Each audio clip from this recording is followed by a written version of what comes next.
Bismillahirrahmanirrahim. Assalamualaikum warahmatullahi wabarakatuh. Selamat datang di channel Idali, channel seputar desain grafis. Di tutorial kali ini, saya ingin berbagi tutorial kepada teman-teman seputar desain grafis dengan software Adobe Photoshop. Berharap dengan tutorial ini, teman-teman bisa membuat project desain. Tapi sebelum lanjut ke videonya, jangan lupa like, comment, subscribe, dan tekan loncengnya agar teman-teman mendapatkan notifikasi video terupdate dari channel ini.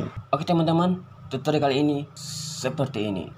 Bismillahirrahmanirrahim. Sekarang kita berada di tampilan awal Adobe Photoshop. Oke teman-teman, di sini saya menggunakan Adobe Photoshop CC 2020.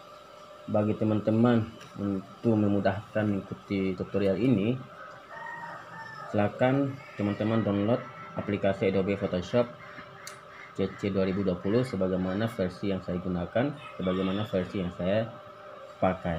Oke teman-teman, langsung kita menuju ke logo dari Adobe Photoshop, kemudian klik kiri pada mouse seperti ini, dan teman-teman bisa lihat tampilan dari Adobe Photoshop. Ini merupakan default dari Adobe Photoshop, merupakan tampilan ini merupakan area kerja dari Adobe Photoshop. Teman-teman bisa lihat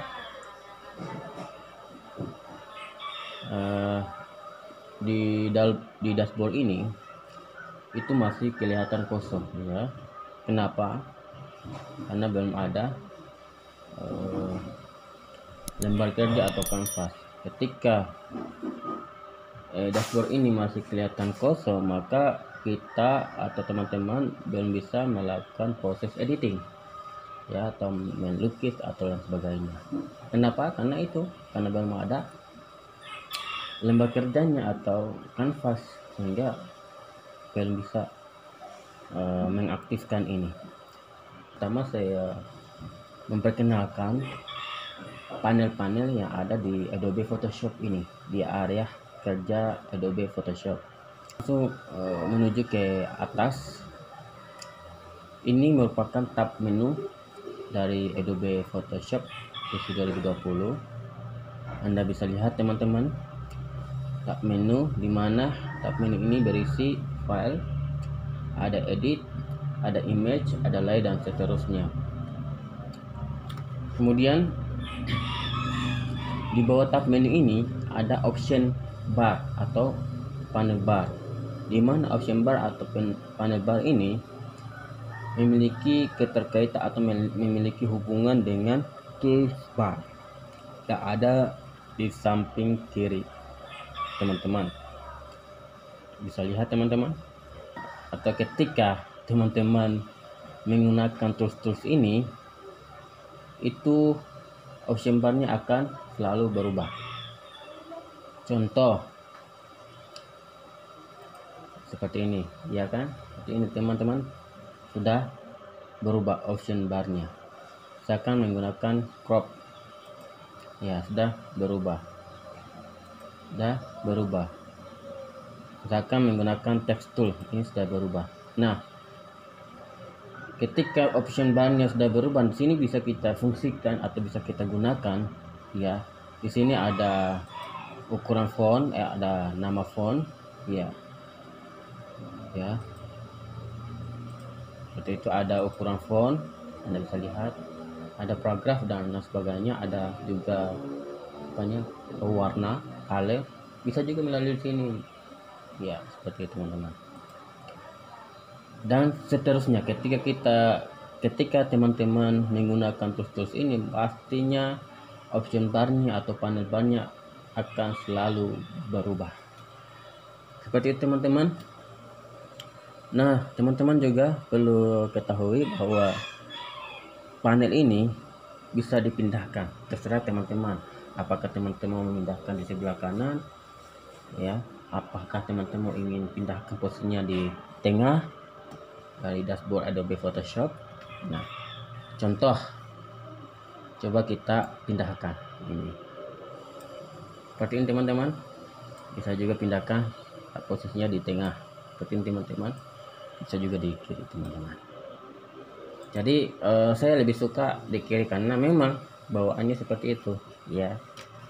Oke, seperti itu teman-teman. Kita langsung beralih ke tampilan palet di palet bar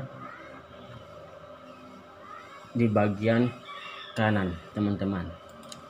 Nah, di sini tampilan palet bar, Anda bisa lihat di sini ada karakter, ada paragraph, ada layer, ada channel, ada layer, ada karakter, ada paragraph ya, seperti itu teman-teman ya.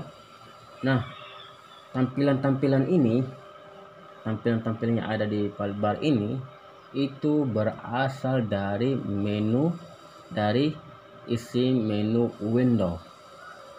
Contoh, coba kita buka, coba kita klik ya. Nah, sini sudah di checklist ya, ada tanda checklist. Coba perhatikan teman-teman. Nah, di sini ada tanda checklist 2 ya. Nah, yang tanda checklist ini artinya bahwa fiturnya sudah tampil di palet bar yang ada di sebelah kanan teman-teman. Yang ini misalkan karakter, yang ini paragraph, yang ini layer, yang ini ya, seperti itu teman-teman. Nah, coba kita hilangkan semuanya teman-teman. Kita seperti ini. Nah, ini sudah kosong ya, sudah hilang tampilan dari palet bar yang ada di sebelah kanan. Bagaimana untuk menghadirkan atau menampilkan tampilan palet yang ada di sebelah kanan ini teman-teman? Kita menuju ke window sebagaimana saya jelaskan tadi, bahwa tampilan-tampilan yang ada di palet bar itu dominan berasal dari isi menu window. Nah, coba kita klik. Ya, di sini sudah hilang kan tanda checklistnya. Kenapa hilang? Karena sudah kosong di sini. Bagaimana untuk menghadirkan atau kita klik karakter, kita checklist karakter. Ya, seperti ini teman-teman. Ini kan sudah hadir, sudah tampil.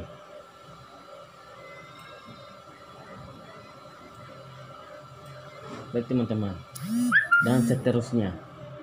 Itu terserah teman-teman. Ini secara manual, terserah kita, keinginan kita bagaimana ya, keinginan teman-teman seperti apa, mau tampilkan apa gradient mungkin teman-teman, mungkin mau tampilkan navigator atau lain sebagainya, atau paragraf dan sebagainya, dan atau langsung bisa melalui WordPress ya, WordPress bahasa Inggrisnya seperti itu teman-teman. Mohon maaf kalau kata-kata dalam pengucapan bahasa Inggris itu tidak sesuai. Nah, seperti itu motion ya, seperti ini tampilannya. Nanti ya, seperti ini tampilannya teman-teman. Bisa lagi kita ganti graphic and web ya, seperti ini teman-teman. Itu saya gunakan yang seperti yang semula.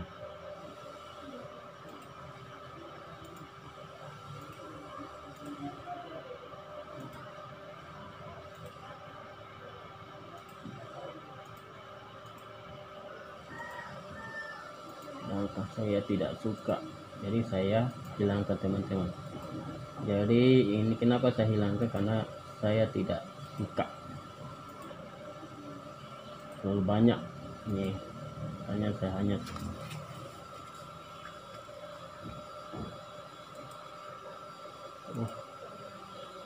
hapus.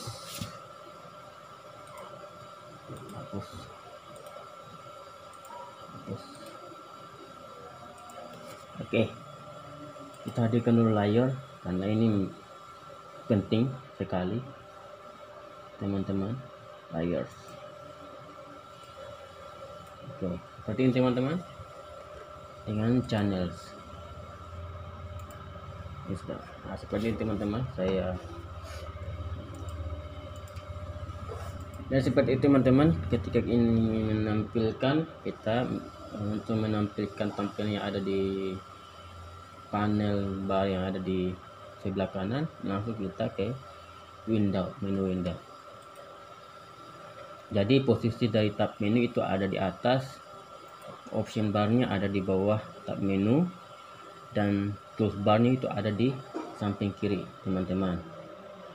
Oke, jadi di sini juga saya akan membuat, ya, sekarang kita menuju untuk membuat lembar kerja atau kanvas, sehingga dengan adanya kanvas atau lembar kerja ini teman-teman bisa untuk melakukan proses editing, atau mungkin teman-teman melukis atau untuk melakukan desain jauh atau ya seperti itu ya teman-teman ya.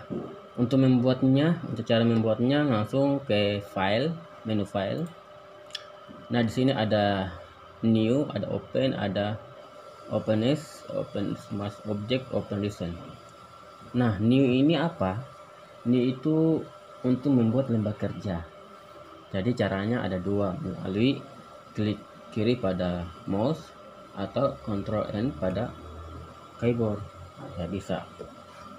Open ini apa? Open itu adalah membuka untuk mengambil file yang ada di komputer, ada yang penyimpanan di file-file kita yang ada di komputer. Dengan mungkin ingin memasukkan gambar yang ingin kita edit, tinggal klik open atau Ctrl O pada keyboard, seperti itu. Contoh ya, seperti ini teman-teman. Nah, ini saya akan membuat lembar kerja atau kanvas atau template ya. Di sini sudah ada, ini sudah disediakan oleh Photoshop sendiri ya. Di sini sudah ada, ini template-nya sudah ada sudah ukurannya itu 7x5 in dengan resolusi 300, semuanya rata-rata itu 300 resolusi ya. Ada bentuk landscape, ada bentuk portrait dengan ukuran berbeda-beda, resolusinya itu selalu sama, tidak beda-beda juga, sama.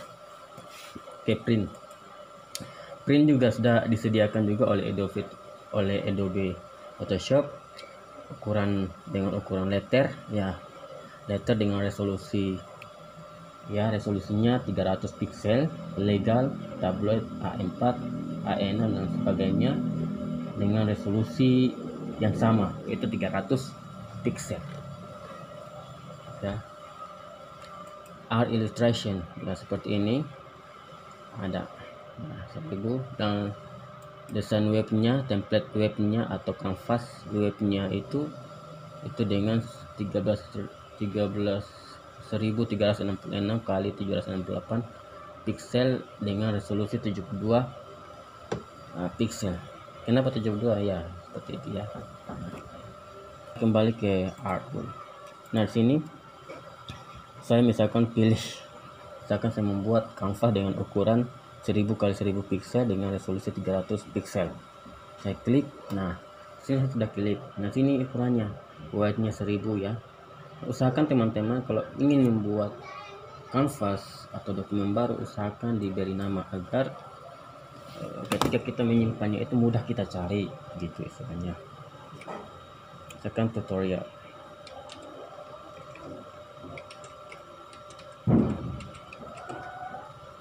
Satu.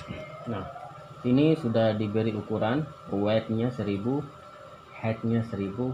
Pastinya teman-teman sudah tahu apa itu width, apa itu height ya, tidak perlu lagi diartikan. Nah, resolusinya itu sekitar 300. Oke teman-teman, juga bisa perhatikan sini ada color mode ya, ini ada RGB, ada CMYK ya. Jadi mungkin saya akan menjelaskan apa itu RGB. Biasanya RGB itu sering digunakan untuk pada layar monitor ya. Jadi kenapa RGB digunakan di layar monitor? Karena memang warna itu selalu cerah, makanya selalu menggunakan format warna RGB ya. Biasa di game-game itu selalu menggunakan itu warna RGB ya. Jadi keperluan, jadi warna RGB itu ada untuk keperluan digital elektronik ya, seperti itu yang saya pahami. Kalau CMYK ini biasanya format warnanya itu sering digunakan untuk keperluan percetakan, cetak mencetak. Misalkan teman-teman ingin membuat banner atau spanduk dan sebagainya, kemudian ingin dicetak, harus menggunakan format warna CMYK seperti itu teman-teman. Nah di sini ada background konteks ya, terserah teman-teman kanvasnya mau diberi warna apa, ataukah teman-teman diberi warna hitam atau transparan, atau backgroundnya berbagai color, atau warnanya kostum dengan pilihan warna, terserah teman-teman ya. Tapi saya sini menggunakan white aja ya, atau kostum ya, bisa kostum ya. Saya ganti dengan warna putih ya. Setelah kemudian kita beri 8 bit ya. Oke, setelah kita sudah atur, setelah kita setting lembar kerjanya, kemudian kita klik. Seperti ini hasilnya teman-teman. Dengan tampilan ini, dengan adanya lembar kerja ini, artinya teman-teman sudah bisa melakukan proses editing ya, sudah bisa melakukan proses editing. Nah, contoh misalkan tadi kan sebelum adanya ini teman-teman belum bisa melakukan proses ya, belum bisa kita aktifkan ini ya. Kenapa? Karena masih kosong tadi. Nah, setelah adanya kanvas ini atau lembar kerja ini, teman-teman sudah bisa melakukan proses editing ya. Misalkan contoh saya edit teks ya, seperti ini. Terlalu besar, kita kecil.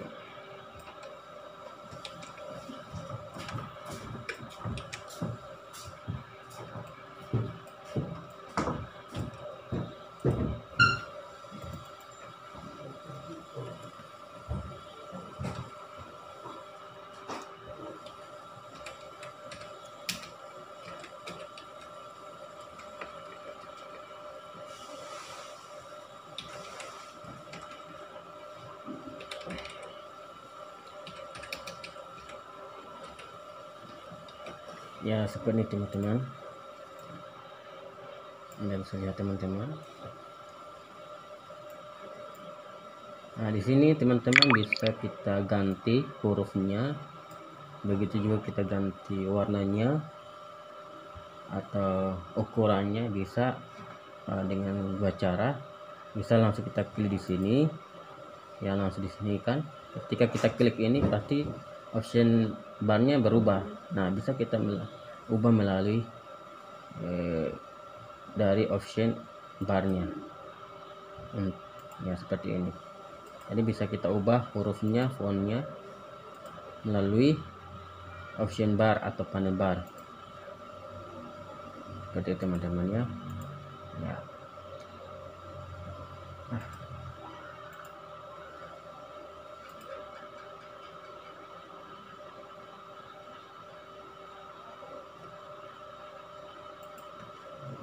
Warnanya misalkan ini. Oke, ini paragrafnya seperti ini teman-teman. Bisa juga melalui sini juga di panel barnya bisa.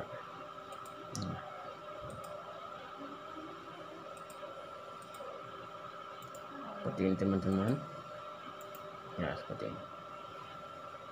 Jadi seperti ini teman-teman. Jadi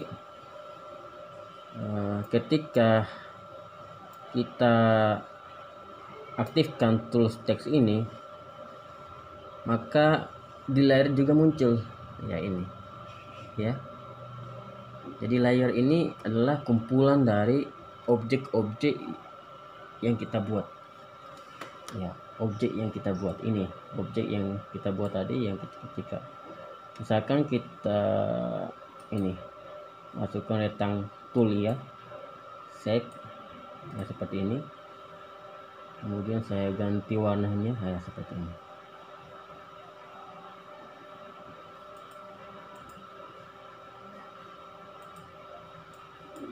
Atau bisa juga teman-teman melalui option bar ya.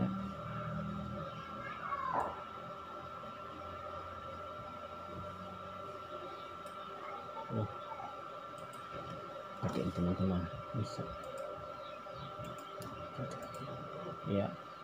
Ini adalah kumpulan dari objek-objek yang ada di layar. Jadi ketika kita fungsikan tools-tools ini, kemudian masukkan di sini, maka dia akan tampil di layar. Ya, bagaimana? Nah, cara untuk menghilangkan bisa. Jadi klik tanda mata pada layar untuk menghilangkan ya, seperti ini. Ini posisi, ini kan bisa teman-teman lihat, ini kan di atas posisinya, di layarnya posisinya itu di atas untuk layar, ini di bawah. Jadi dia akan menutupi teks karena posisinya di atas. Bagaimana untuk tanda teksnya ini berada di bawah agar dia berada di atas teks ini? Seperti itu.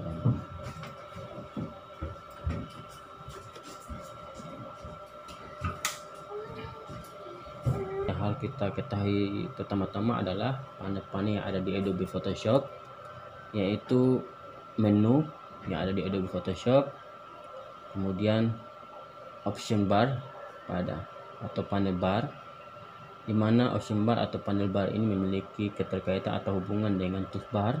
Ketika teman-teman menggunakan toolbar atau menu toolbar ini, maka option bar atau panel bar ini akan selalu berubah, dan di option bar ini bisa kita fungsikan ya. Nah, seperti itu. Begitu juga kita memindahkan letak posisi dari panel toolbar, bisa terserah teman-teman, tadi kiri ke kanan ke tengah bisa. Kemudian juga bisa men-setting atau menampilkan panel-panel yang ada di sebelah kanan teman-teman, dimana tampilan-tampilannya itu berasal dari isi window, dari menu window, seperti itu.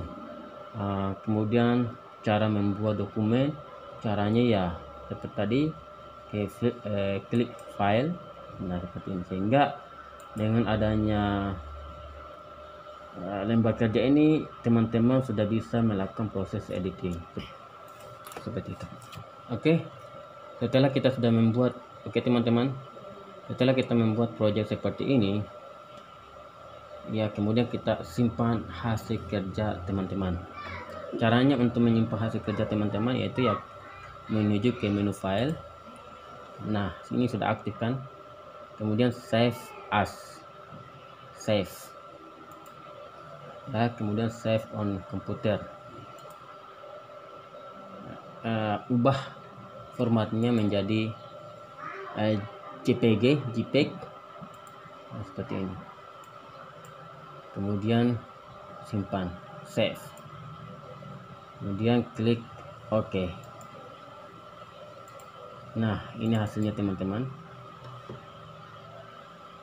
ya. Jadi seperti itu teman-teman, proyek yang kita buat. Semoga video tutorial ini bisa bermanfaat bagi teman-teman. Jangan lupa like, komen, dan subscribe, dan tekan tombol loncengnya agar teman-teman bisa mendapati video terupdate dari channel Sahabat E612. Terima kasih. Assalamualaikum warahmatullahi wabarakatuh.